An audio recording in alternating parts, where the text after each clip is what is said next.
Hey guys, welcome to the Trash Picture Show. Last week, the last episode of Disney Plus's Willow finished up, and I have to say, I was left very disappointed. This show had so much potential. The cast, for the most part, was fantastic, but there was so many issues that sabotaged it. Starting off with the pacing.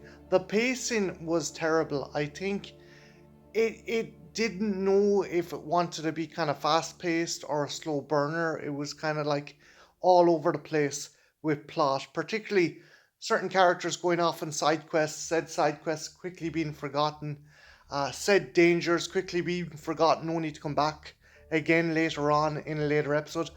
I this this was a very, very kind of clunky series.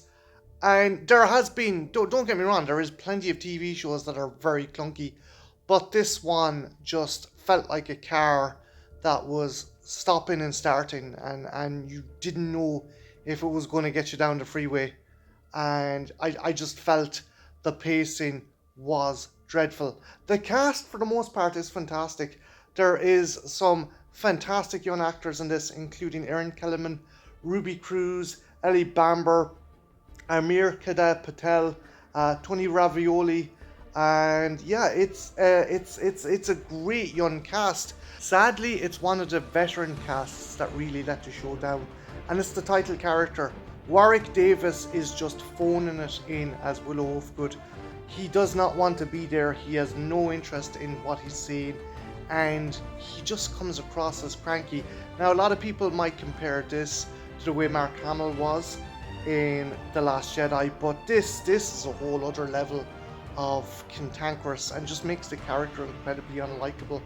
And that, topped with the fact he's just phoning in his performance, really sabotages the series. That said, there is some fantastic dynamic with the younger cast. Erin Kellyman as Jade, the bodyguard to Kit Tantalos, played by Ruby Cruz. There is a fantastic love story there between them two.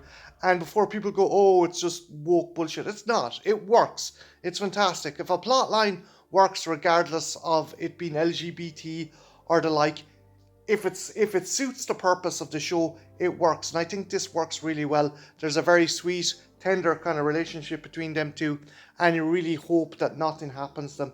Also, the character of Elora Danan is fantastic. Ellie Bamber delivers a very naive yet lovable kind of character. You expect her to be the hero, just badass. That obviously the character who everyone was trying to protect in the movie has grown up, and she is just this ditzy, clueless but lovable cook who doesn't realize who she is. The other cast is amazing as well. You have Tony Ravioli as Prince Graydon, who, if you've watched the Spider-Man movies, does a really good job as Flash Thompson, this unlikable dickhead, while he is the polar opposite in this show. He's a character with a great amount of depth and personal darkness, but he's also incredibly likable, and you get the feeling that he has feelings for Elora Danan, and as the show goes on, that's realised, and by the end of it, you're hoping that the two of them hook up. Another standout character has to be Borman, played by Amir Chada Patel. I really hope I'm not butchering this guy's name. Again, another quirky, kind of weird, roguish swordsman, very much in the vein of Mad Mardigan from the original movie. He was actually Mad Mardigan's squire, so you can see some of the personality traits being kind of put onto this character. And he's very, very roguish and very fun. However, and this is not on the cast, there is an issue with this being infected by kind of the MCU quippiness.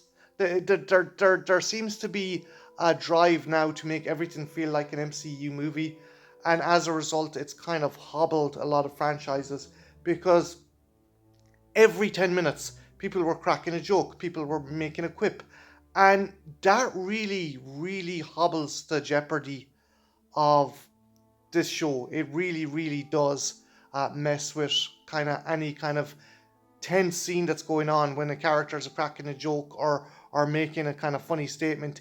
It really doesn't help. You don't feel, well, these characters are taking the time to fucking take the piss and stuff. And I get that. I get sometimes in intense situations, humor does help alleviate the situation, but this just became ridiculous.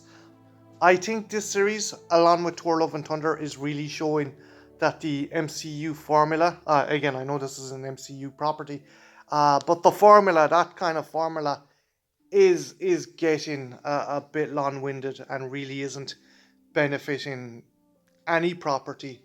But yeah, I did find that the show dragged, and when it did reach its conclusion, there was some cool aspects and some exciting aspects, but largely it was too little too late. If they have a season 2, hopefully they'll improve it, but there is a lot of problems to overcome, and if they don't do that, I don't think this series is really going to resonate with fans. But guys, have you seen this series? What did you think? Let me know in the comments below, and yeah, have a good one. Take care. Bye now.